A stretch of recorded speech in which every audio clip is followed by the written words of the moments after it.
say yes. Like when the opportunities come along, just say yes to the opportunities, take a chance.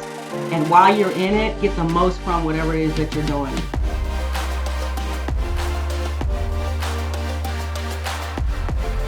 Welcome to episode 9 of Leading with Relevance. I like to say that we're identified people that are busting through the status quo to make a difference to their community, to their business. Our goal is to interview some of the top leaders all over the country. And for the listeners, uh, we want to provide practical insights that you can apply in your own personal leadership pathway. I'm Tino Mantella, Chief Strategy Officer for Relevance, and I love the opportunity to talk to people about their leadership journey. I definitely have learned a lot at every episode, so this one will be no different, I'm sure. Um, so today I have the great pleasure of interviewing Sophia Shoate. She is president of Global Enterprise Sales for UPS. Sophia has been with UPS for 34 years. When you see her, you'll say, wow, she must have started when she was just like a young child. Uh, she was first promoted to president in 2019, and in her current role, she was promoted in January 23. One of her many accomplishments is a key role in driving UPS's transformation into the global leader, sustainable and efficient logistics solutions. Also, advanced UPS's digital transformation by modernizing user experience and deploying cloud-based solutions for SMB clients. She has been published, and one article that we enjoyed was How Small Business Can Win at E-commerce. She's an active supporter of nonprofits, including Cool Girls, Latinas Rise, Big Brothers and Big Sisters, and she has a current passion of growing the Douglas Ayers Scholarship Program. She can talk a little bit about that as we move forward. She's a graduate of Leadership Atlanta, and those of you probably that know Leadership Atlanta know it's not easy, number one, to get into, and the folks that come out of there are really share some great experiences. She was inducted into the 2023 Oklahoma State University of Diversity Hall of Fame. So, with all of that, Sophia, welcome to Leading with Relevance. Thank you. Appreciate you having me today. So, I always like to start with a question around the formative years, childhood years, probably for most people. So, in your early part of your life, what shaped you most? And do you have one or two or three people that influenced you? Well, I'd say we're all a product of our environment. So that's really what shaped me. My parents, they set the tone early in my life, God and faith first. I watched them work very hard, so they instilled that hard work ethic in me, discipline, saving, making sure were looking out for that. I think my mom set up an account, a savings account for us when we were like 5 years old or something, and instilled in us to save along the way. We didn't put a whole lot in there, but it was enough to set the tone. And really family, friends, community support. That when they say it takes a village, that's surely true. It takes a village to raise us all, and we appreciated that. Had a big family and really enjoyed having family and friends around, and then having fun. So I think all of those things help influence and shape who I am. I even think about when I went to Oklahoma State, my uncle lived there, and he really took me under his wing and made sure I had whatever I needed while I was in college. And again, takes a village, and really helped instill in me that it does take family, friends, a community to raise someone and instill those values in them. So when I think about mentors, and I can talk a little bit more about it later, I really think there's more than one, and it depends on the time and the place where you are and what you're trying to accomplish, who you gravitate to or who gravitates to you to help you, move along in your path where you're trying to go. That's great. So you and I have something in common. We both grew up in small towns. Your town was maybe a slightly larger than mine. Oh, Bartlesville, Oklahoma. I looked up the population, about 30,000. So being in a small town, how was that? And did you always feel like there was something for Sophia outside of Bartlesville, spreading your wings, so to speak? I would say yes. As soon as I graduated, I moved so Dallas was the big city. I moved to Dallas and tried to find an opportunity there. I knew I wanted to get out and see the world and do more. I had an aunt that really influenced me. I used to just see her travel all over the world and go to different places, and I knew at some point I wanted to have that experience. And so, I did want to get out of Bartlesville and see something bigger and do more.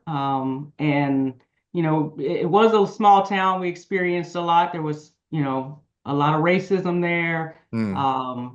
There was, a lot that we had to deal with, but it goes back to that strong community that helped support us. Yeah. So we weren't just surviving, we were thriving. And we had things like our West Side Community Center, which still exists today and is, had its ups and downs, but the community is really rallying around the West Side Community Center, and that was our safe haven. We went there and we had a ball, and we learned things. They had a little snack bar there, and we learned how to run a business, run a snack bar, and count the money, and bring people in, and have some fun along the way.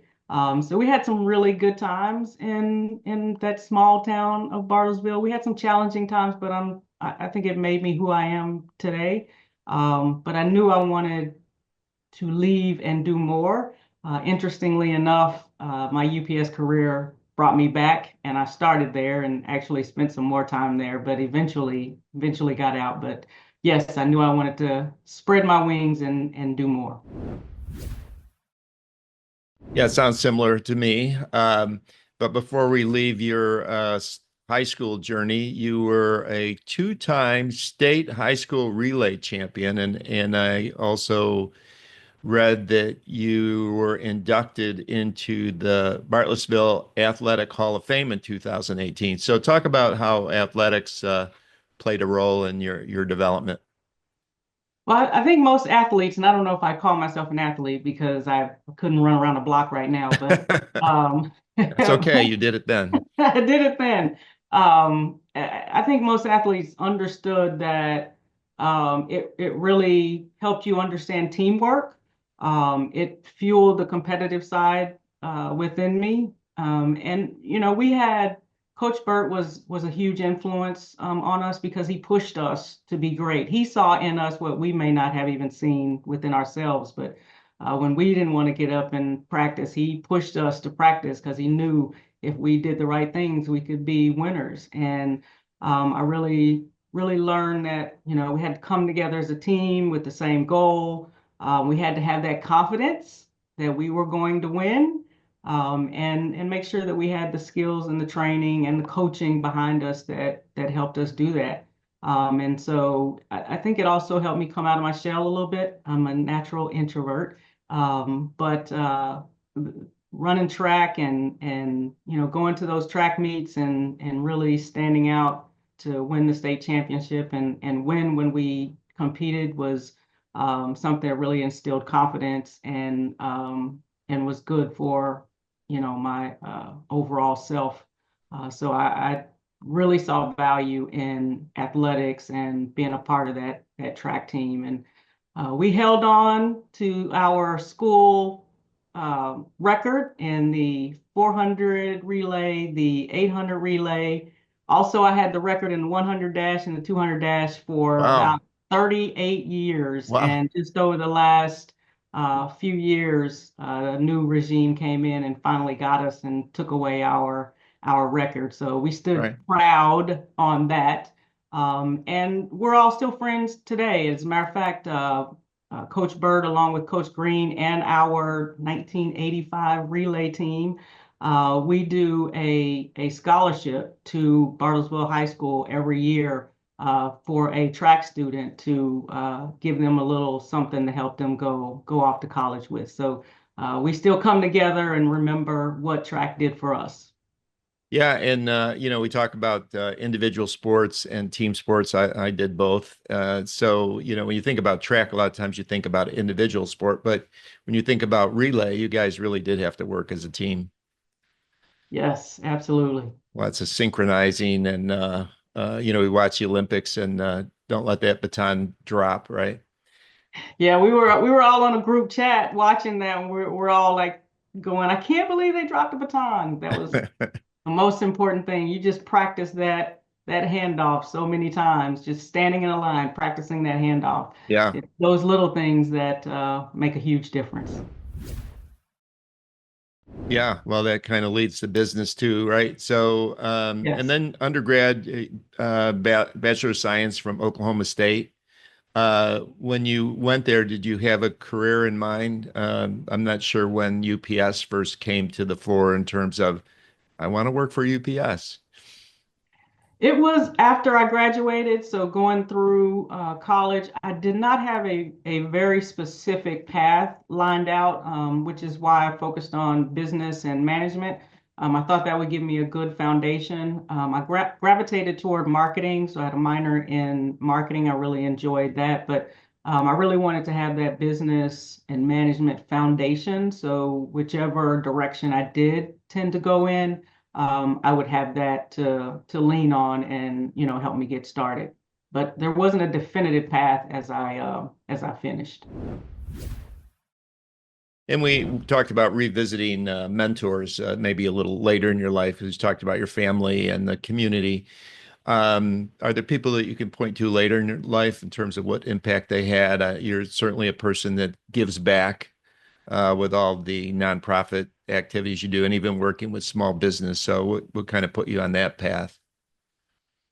Well, as far as the mentors in my life, obviously, I talked earlier, my mom had a huge influence on me on all the things that she instilled in me and still inspires me today. I mean, when you think about giving back, I mean, she gives all the time and that is what her heart and passion is in. And I watch what she does and it inspires me to make sure that I'm doing the right thing and continuing to give back. When I think about work, as I mentioned, I think it's depends on where you are in your career at the time. So when I started with UPS, I started after college, and I had interviewed for a sales position. I didn't get that sales position, and the business manager in the small center where I lived, I did a Christmas a stint with the company where at peak season, which is the busiest time of the Right. year You're in it for now. UPS. Um, they set up makeshift counters to, handle all of the Christmas flow. And I did that. And I had spoken to the business manager about the fact that, I wanted to get in with UPS, but I didn't get that sales job. And he was probably one of the first and most influential mentors at the time, because he encouraged me to just get my foot in the door. So back then, we really didn't hire from the outside. It was promote from within. And so he was like, you just got to get your foot in the door. And so he kept an eye out for opportunities, and a counter clerk, part-time counter clerk position came open. And I was like, I have a degree, and you want me to go part-time and be a clerk? Like this really isn't the path that had chosen. And he was like, just get in. Get in It's the a door. promote from within, get your foot in the door. And a position opened up and I took it. And he really guided me through the company and helped me understand, what people were looking for. He put me in the right places at the right time. He positioned me in front of leadership.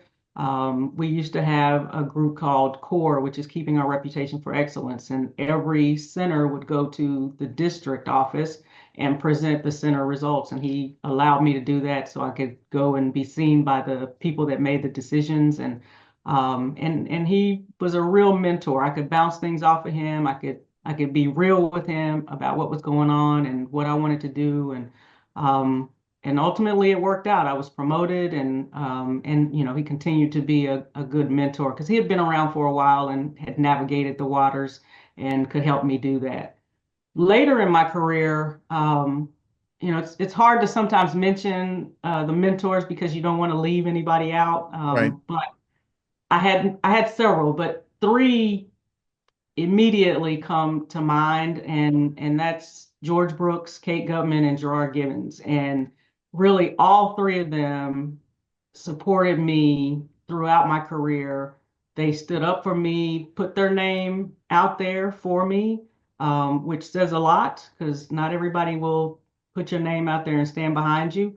But probably the most important thing that all three of them did was that they spoke truth to me, and they they gave it to me straight with no chaser. Like Yeah. they gave me feedback. They told me, the things I needed to work on, the things I needed to do.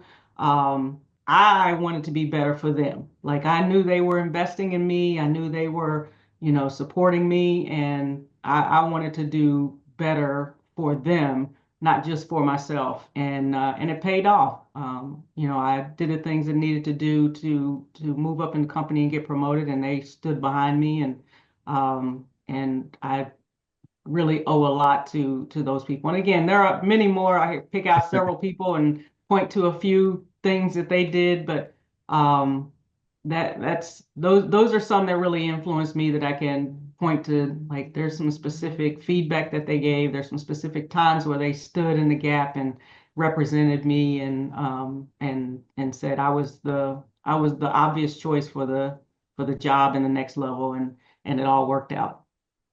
No, that's great. It's great for our listeners too to hear it, whether what side of the coin you're on in terms of if you're someone that's been in business for a bit, you need to think about how you can help be a mentor. I mean, that's an important part of all of our roles in terms of leadership. And if you're on the other side and young and looking to get to the next level, um, Sophia, I'm sure you agree with this, but surround yourself with people that are going to support you and even have confidence in you. If you say, "Hey, I'm looking at this job," they want to be straight talkers too, but if they feel like you can do it, you want people that can say, "Yes, you can do that job," because you need people that aren't downers when you're looking to move up the chain. So, um, Absolutely. And yeah, I think there's a real difference. I talk about mentors and sponsors, and I really think there is a difference yeah, because that sponsor is going to go in and into the room and talk for you, and you want to make sure that they know all of the great things that you're doing. They know, all the skills that you have and what you can do. And those are the things you want to continue to feed to that sponsor because they're going to be in that room speaking for you. The mentor, I think, goes a step further because you can be vulnerable with your mentor because they're going to give you that very specific feedback. They're going to tell you when you might be going down the wrong path, or you might be the one that was in the wrong in that conversation. They're going to give you that feedback sometimes even in the moment. They're going to know some of your flaws, and help you overcome them. So I think the mentor is a little bit broader because you get to be a little more vulnerable with the yeah, mentor, whereas a sponsor, it's like, let me feed you all the greatness that I'm doing so you can go say right. that in the room. Right. No, I love that. And that's a really good distinction between those two. So you're kind of in rarefied air in respect to being in one company for 35 years for pretty much your entire career. Um, but you've had a lot of different roles. So how do you think about that? And I know some people from UPS will be listening, but I have to say, any regrets that you didn't, do look at something else over those years? No, no regret. I'll start with that. No regrets. I wouldn't be where I am right now if I hadn't stuck with UPS for 34 years. So, to your point, I've done so many different things in so many different places. I mean, I've done sales, I've done marketing, I've done compensation, strategy, international. I had an opportunity to run an international business unit through one of the acquisitions, so I got P&L experience. So I've done so many different things. It was like getting a new job Yeah. every so many years. And then I've had 6 relocations with the company. So I've moved to several different places and, got an opportunity to see the world. And when I started with UPS, as much as I wanted to see the world and really wanted to just go global at that time, I had not. And when I got promoted to account executive supervisor position, they said, "You got the job. You need to be on a plane to Dallas for training." I think it was 2 weeks at the time, and that other than when I was a baby was the first time I'd gotten on a plane. Oh, wow. And I had no hesitation. I was like, "Let's do it." I got on a plane, and I have been flying ever since.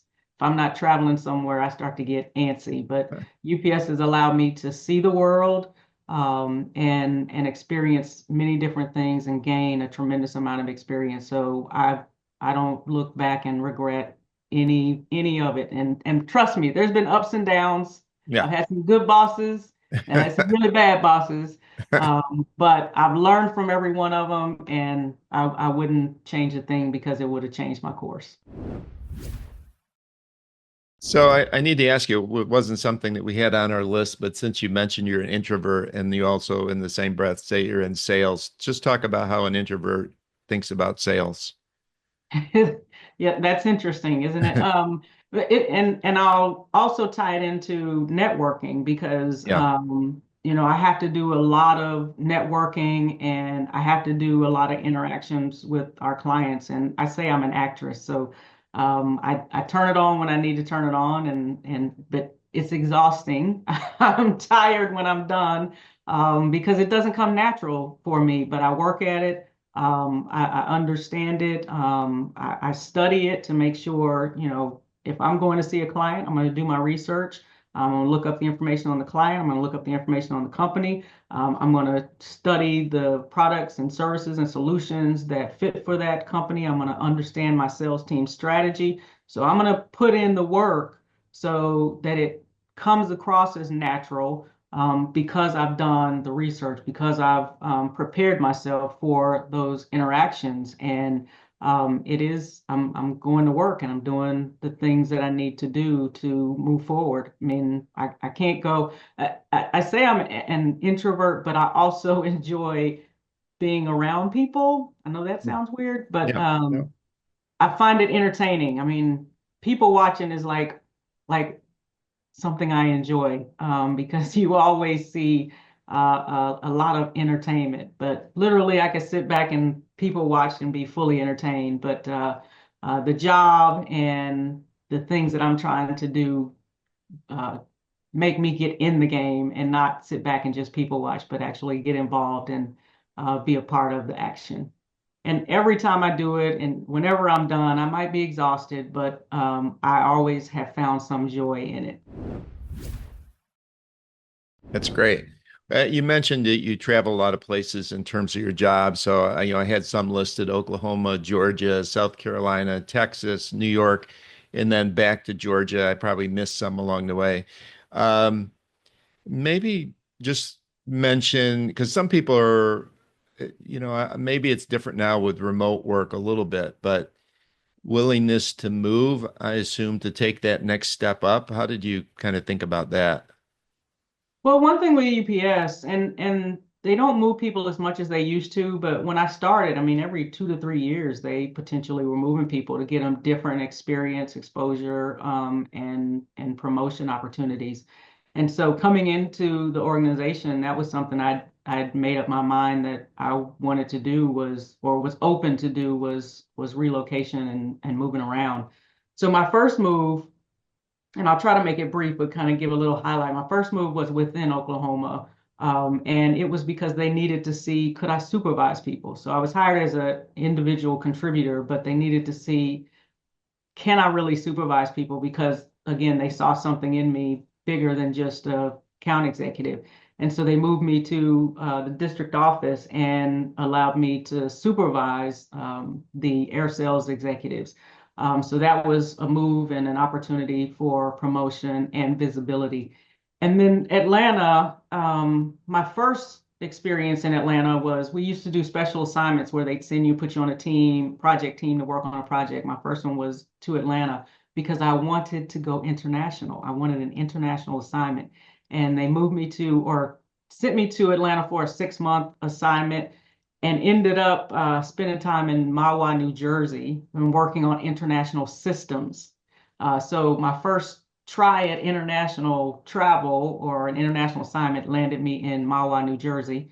And then they sent everybody home from the assignments in 97 because we had the work stoppage at that time. So they canceled all assignments. And I was like, oh, I didn't get out. So in 2000, another assignment opportunity came up, and my boss said, here you go to Atlanta, get yourself promoted, and don't come back. And I was like, I'm on it. I'm on it this time. And fortunately, I went to Atlanta. I took a couple different roles, marketing and sales compensation, and tried to look within the organization where my path was going, and determined that it was back to customer facing, and ultimately was promoted to South Carolina. So that was my first director position. So I was a director in South Carolina over the sales team there.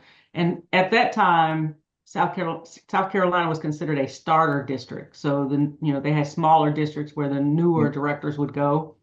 And then we started expanding the size of the district. So South Carolina grew and expanded. And then my next opportunity in Dallas was to become a managing director. And it was going from South Carolina, which started as the smallest district, one of the smallest, to what was North Texas at the time, which was one of the largest districts. So again, that was my leadership team putting the faith in me that I could make that leap. So that was a promotion to managing director. Then New York, which was my favorite. I love New York City. It was my favorite, I think my favorite position, favorite place to live. And that was getting promoted to vice president. And I really enjoyed that. I had half the country, so there were two of us. I had half the sales force, and another person had the other half of the sales force for the middle market. And then the interesting one was the next move back to Atlanta in 2016.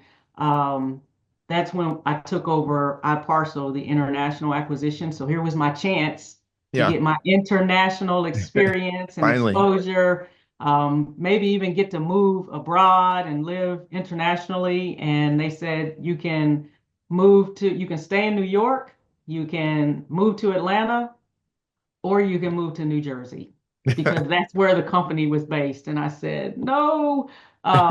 So I picked Atlanta because intentionally my role would have been working with the leadership and the stakeholders in the corporate office. And turns out I had to spend a lot of time learning the business, understanding the business, and interacting with the business. So I probably commuted for 2 years to New Jersey.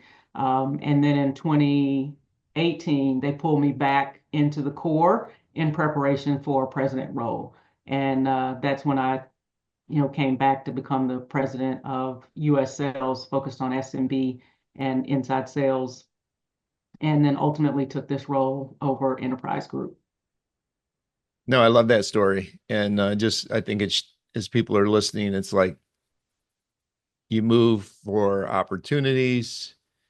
Uh, and so some willingness, at least at that point in time in your career and my career too, it's like, okay, if you want to do the next job, you're going to be in Mahwah, New Jersey. But yeah, I lived in New Jersey. It's much nicer than people are listening to this on podcast than some people think it is.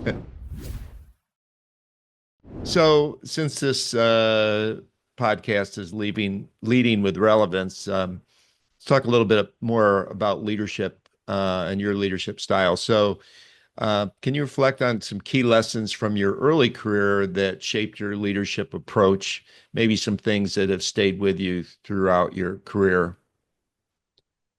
Well, I would say it's about people. It's treating people fairly, being able to communicate with people, providing upfront accountability. Too many times we come with the rules after the game has started, and then people are like, "Wait, how did we get here?" Providing upfront accountability and understanding that if it's not the right fit, you're holding each other back if you don't let people go. Like sometimes you have to let people go, and it may be tough, but sometimes that's best for both parties. But a lot of the lessons in my career really surround the people aspect and making sure that I'm doing the right thing for the people. Because if they know that you're looking out for them, then they will take the hill for you. Yeah. So, I'm sure there's been many, as you already alluded, but maybe a specific challenge that you faced and how you overcame it, any part of your career. I would say going back to communication, having effective communication, and if I were filling out my report card today and they said, "What do you need to work on?" I would still say communication because I think it's something that I've continued to work on, and I think will always be an area that I can continuously get better at. But um, it's everybody kind of hears and receives differently, so it's really how do you share your vision and give your direction so that everybody hears it and everybody's rowing in the same direction, and really working hard at understanding that. That can be a challenge, especially at one point I had about 3,500 people reporting up to me, and it was about how do I move the masses? Well, I had to communicate properly so that all the way to the front line, the right message came across, and they were ready to, stand with me and win, and meet the goals that we needed to meet.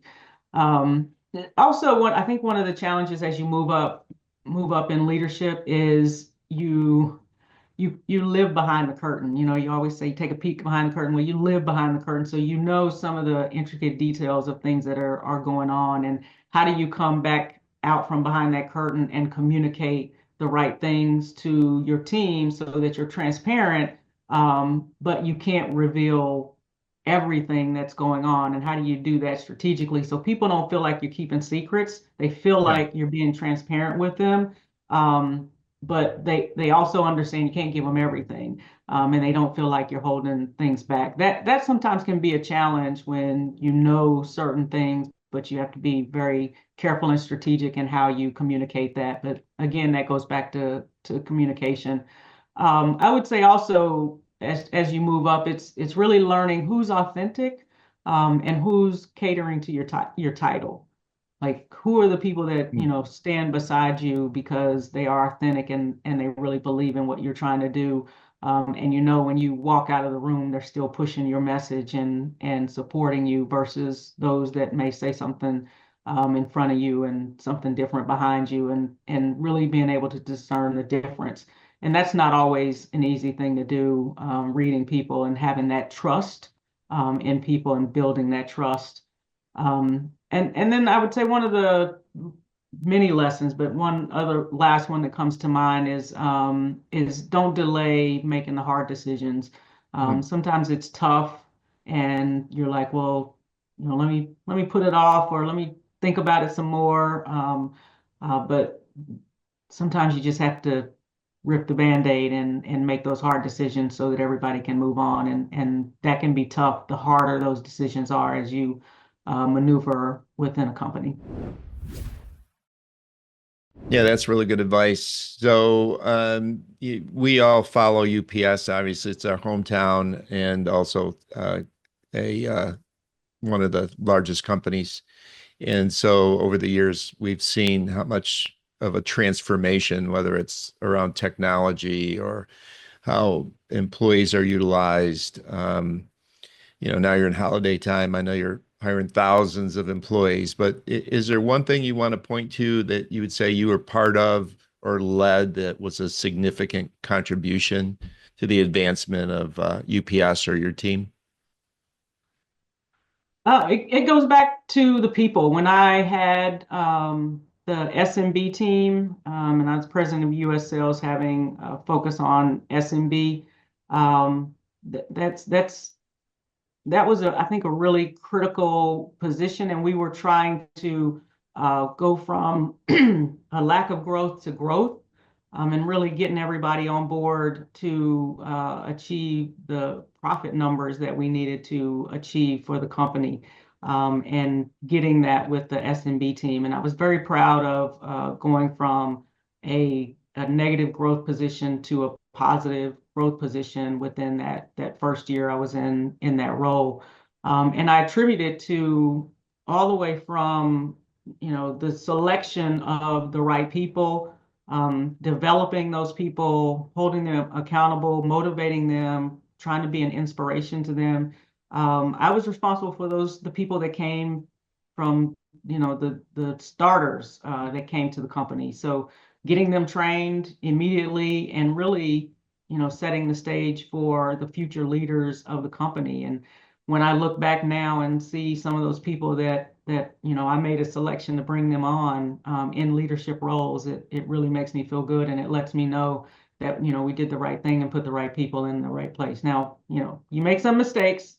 Yeah. Everybody's perfect. You make some mistakes, but I really felt good about selecting some people, holding them accountable, developing them, and really helping them achieve their dreams, and passing on my experiences and knowledge to them to help reach the goals that the company needed to achieve. But that was a very special time having the SMB team in that first year, moving to this level within the company, and having such a big responsibility and being able to deliver on it.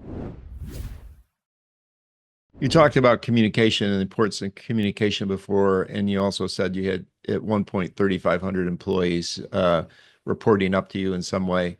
Um, how did you manage to get people, say, like on the same team, so to speak, but also did you have a style to, if they wanted to communicate something to you directly or indirectly, how did you facilitate communication and kind of everybody being on the same page?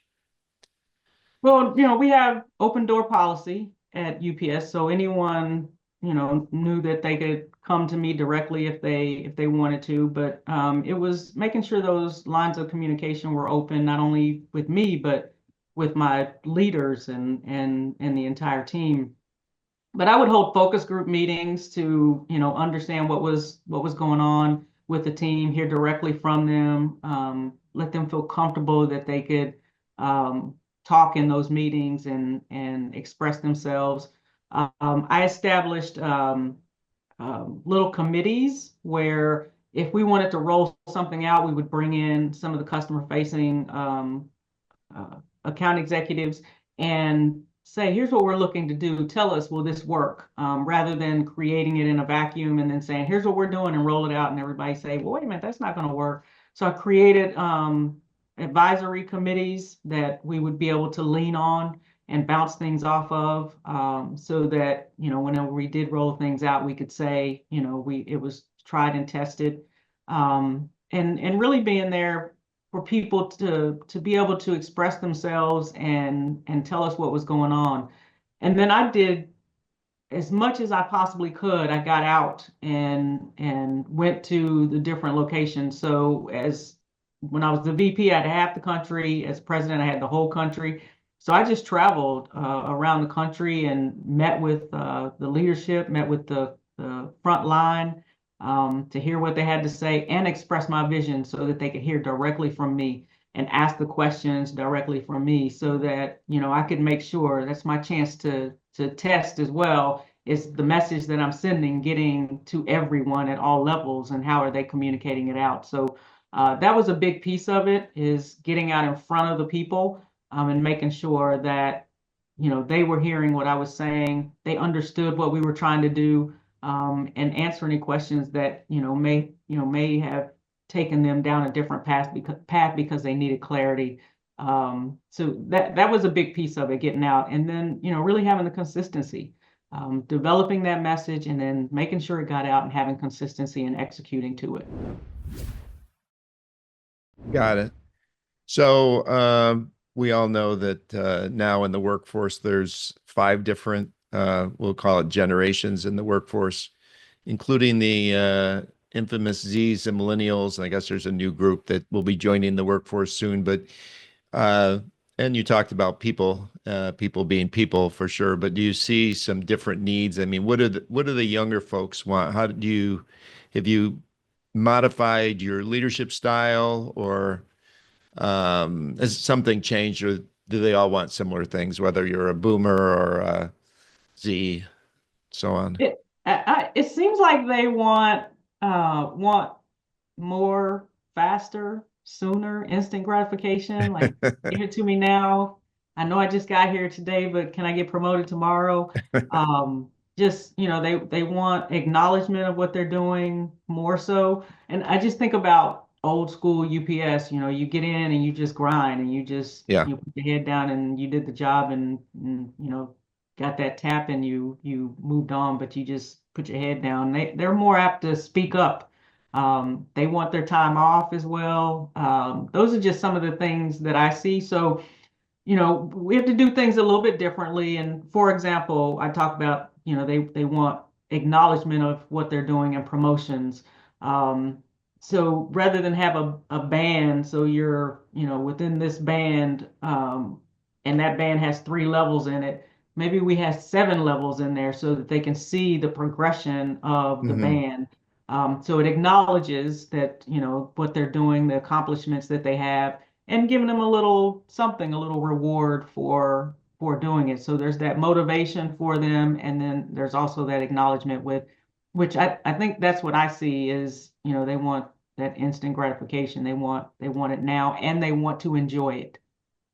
Are they, there's some things I've read. I mean, are they more interested in discussing the purpose beyond the bottom line, or you're not really seeing that, like a second purpose, impact in the societies kind of thing? I hate to speak for them because I don't know for sure, but I don't know that I see that You don't see that? Yeah.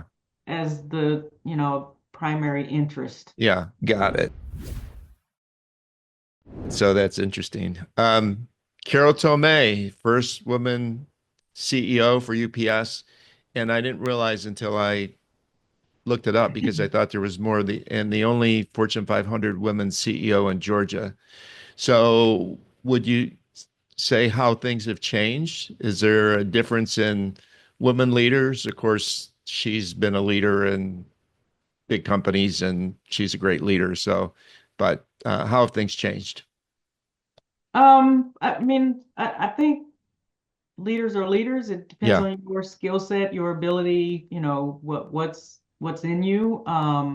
But and mind you, Carol was on the board for yeah, 13 years or so, so she knew UPS. It wasn't someone completely new coming and trying to figure it out. She knew the company, but she still brought a different perspective, and she executed on that different perspective. I mean, her skill set, she brings that financial background, and I think she looked at the company as the business that it is.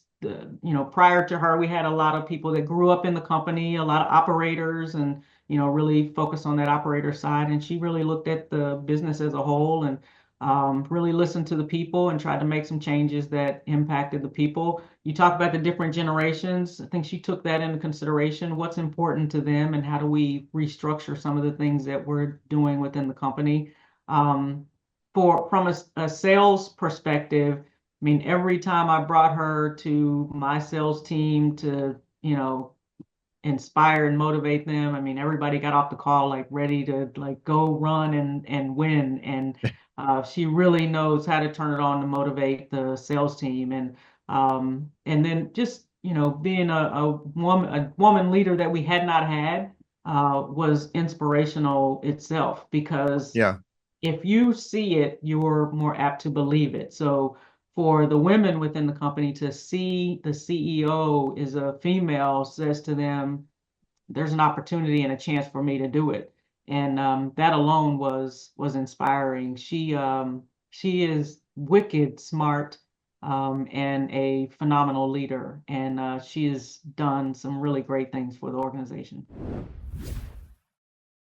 yeah, that's great. I only hear good things about it and read about what you guys are doing. So a couple things that your company and other companies are working on. One is sustainability, uh, is kind of becoming central to logistics, and I know UPS has done a lot in that area. But how have they aligned their goals to being eco-friendly terms of practices. I'm not sure how directly involved you are, but it seems like everybody in your leadership roles like yours would be involved to some degree.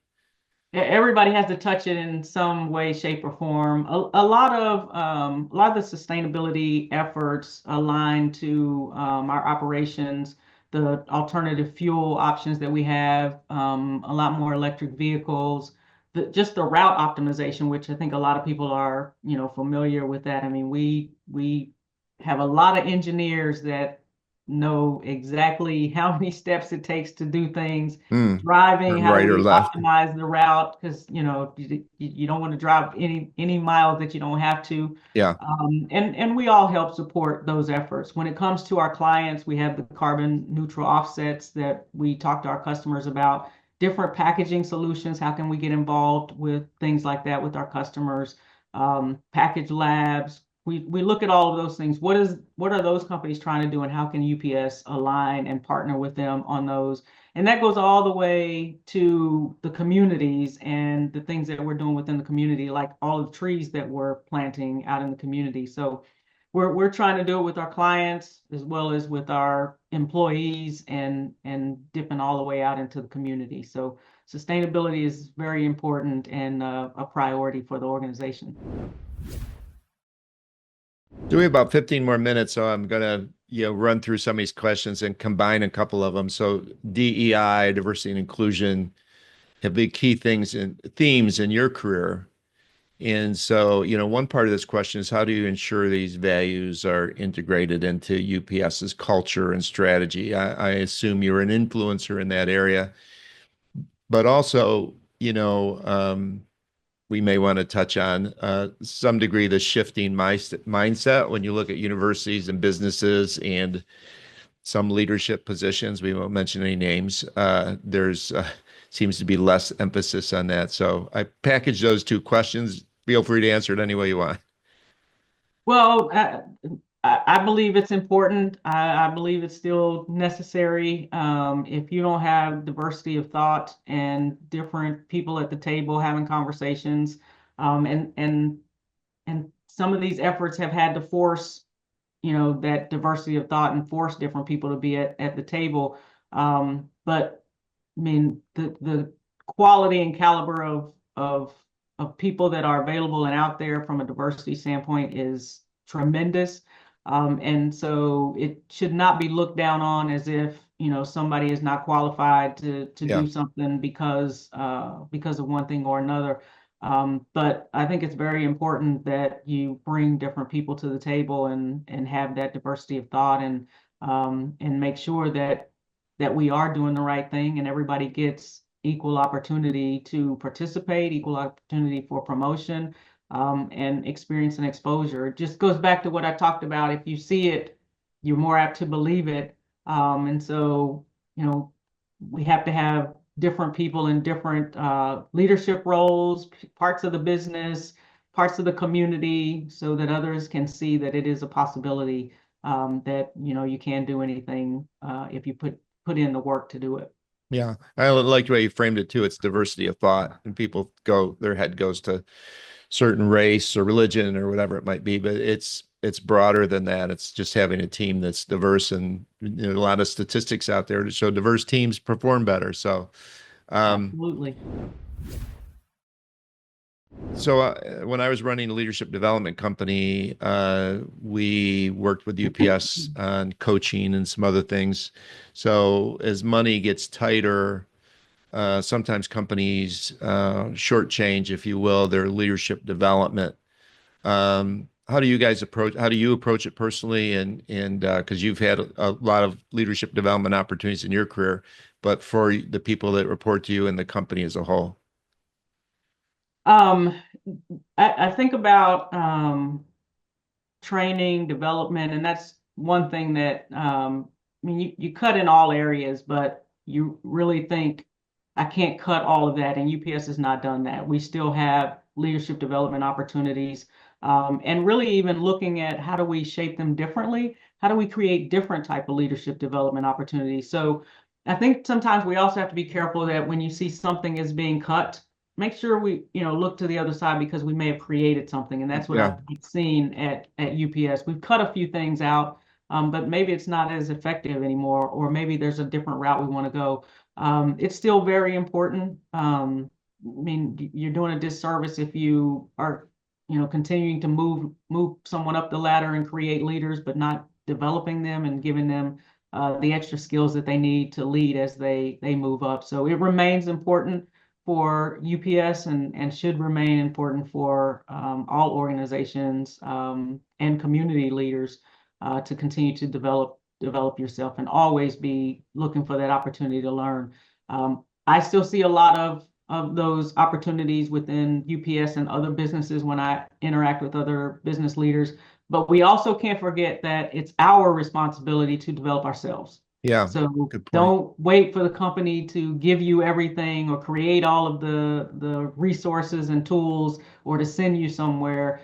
There's a lot of resources out there, your show being one of them, where people can learn from other leaders and find other ways to develop themselves. But I don't care how smart you think you are, how accomplished you are, how big your ego is, there's always room for development.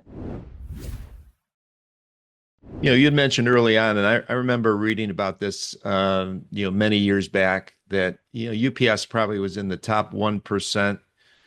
I'm just making that percentage up, but top 1% in terms of people starting out as, on the trucks or delivering the mail or whatever it might be, and they just work their way up through to become, leadership positions. I know it's changed a little bit, but is that philosophy still there for the company? Yes and no. Okay. Yes, absolutely. If you get in, you could still stay here for 34 years and continue to move up in the company and get Yeah. a whole host of experience and promotional opportunities. But we are also bringing people in from the outside at leadership positions and roles. So it kind of again goes back to diversity. We're getting diversity of thought, people that only know UPS as well as people that bring different thoughts and ideas from other companies where they have seen success and try to integrate all of those. So it's a little bit of a mix, but definitely promote from within is still something that's extremely important within the UPS culture. Sometimes on this show, we talk about influencers, and, all the leaders are in a position of incredible influence inside, but also outside the company. Do you see that as part of your role, and how do you approach it? Influencing. Influencing just, the local community, influence society, influencing other people, influence of thought.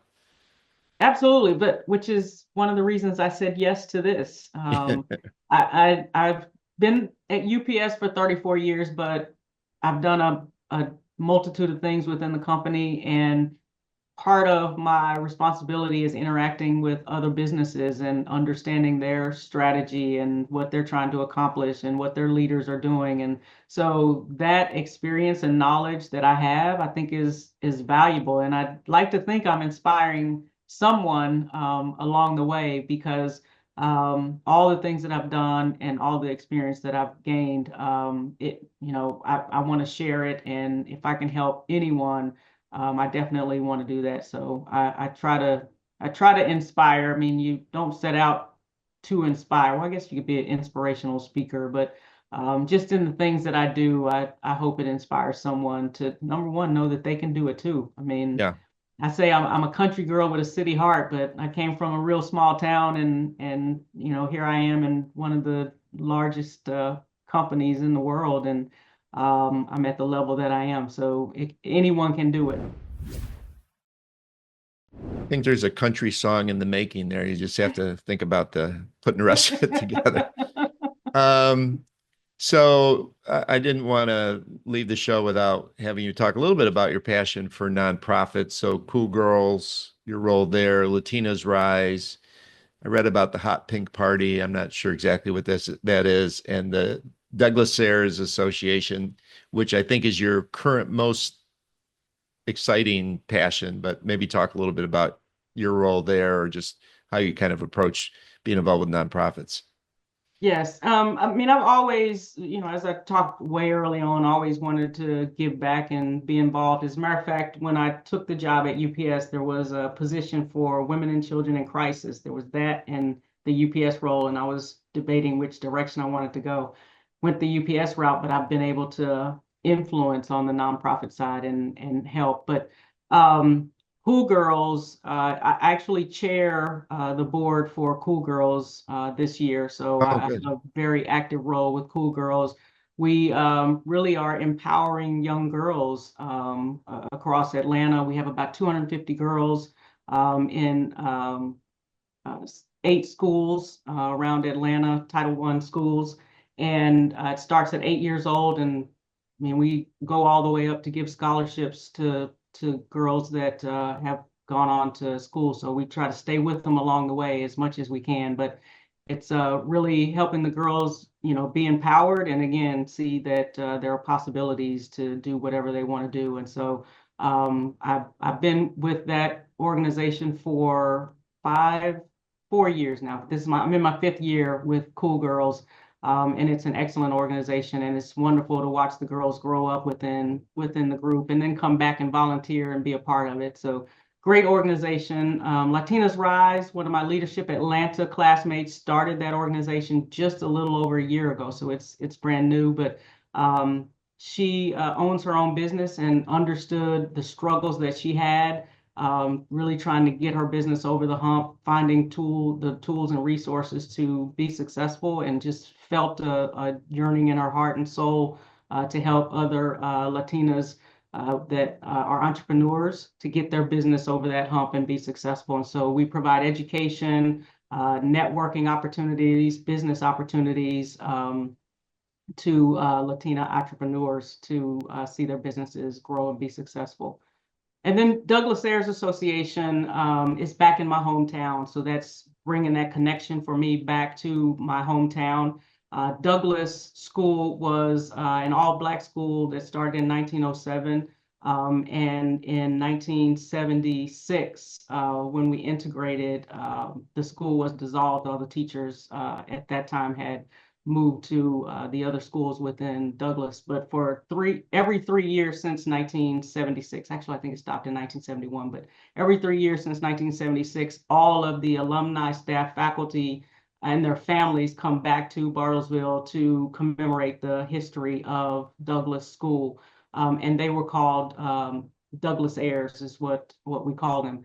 And so what I've done at this point is taken over the scholarship programs for Douglas Ayers Association because I want it to be a legacy that lives on forever.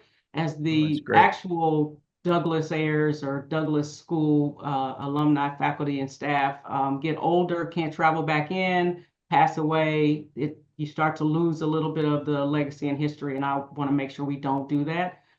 So I'm really trying to get it up and running off the ground. We offered 3 scholarships in the last year or the year before last, and we want to make it an annual program. And so I'm really out pounding the pavement to try to get it up and running to become the legacy that it is. And we're powered by the West Side Community Center. I mentioned that earlier. It was that safe haven for us. Yeah, So we're tying it to the West Side Community Center to make sure that both of those legacies remain in my hometown. that's great. Those are So, just a few of the things that keep me busy right yeah, now and fuel my passion for helping people. And scholarships is just a big part, and yeah. there are several things that I do that kind of tie to scholarships again to give people an opportunity. And I know, so switching gears, I know you're involved with Onboard, and if one of your thoughts about, we'll say, a next stage or next chapter would be to get involved with one or more corporate boards. Uh, I'm Yes. sitting here today saying you'd be a terrific corporate board member. So, you want to say anything about that in terms of what you're ideally looking for? Well, thank you for that. And yes, on board, great organization, helping women get on boards. I've been very proud to be a part of that organization. But yeah, I think in my next chapter, all the experience that I've gained from UPS, all the things that I've talked about earlier, I think aligned me to continue to pass that on with public or private boards. And I think that's a good next step for me to, continue to help other organizations and, use the experience and knowledge that I have to get on a board and do some board service. So as a commercial, I'd say you better act quickly because she's not going to be there that long. She'll be gone. Somebody's going to pick her up. So, final question. I always like to leave this. I've kind of modified a little bit for you, but you're deeply involved with mentoring future leaders. What advice would you give to those who are starting their careers if there was one thing to kind of leave them with? It would be say yes. Like when the opportunities come along, just say yes to the opportunities, take a chance. And while you're in it, get the most from whatever it is that you're doing. Like when you join the company or take a new role, the company is going to get from you what they can get from you. Make sure you get from them what you can get, whether it be tightening up your skill set, networking opportunities with other people to learn, but get something, make yourself better with whatever opportunity you take the next step in. And it's not always a promotion. Some of them are moving to the side Yeah. just to get more experience, but say yes to those opportunities. Had I not said yes to that part-time counter clerk, even with Yeah. my degree, I wouldn't be where I am today. Yeah. That's great advice. Well, Sophia, thank you so much for joining me and leading with relevance. I appreciate you and taking the time today. Thank you so much for having me. The time just flew by. It It did. went by so fast, but I enjoyed it. Appreciate it very much.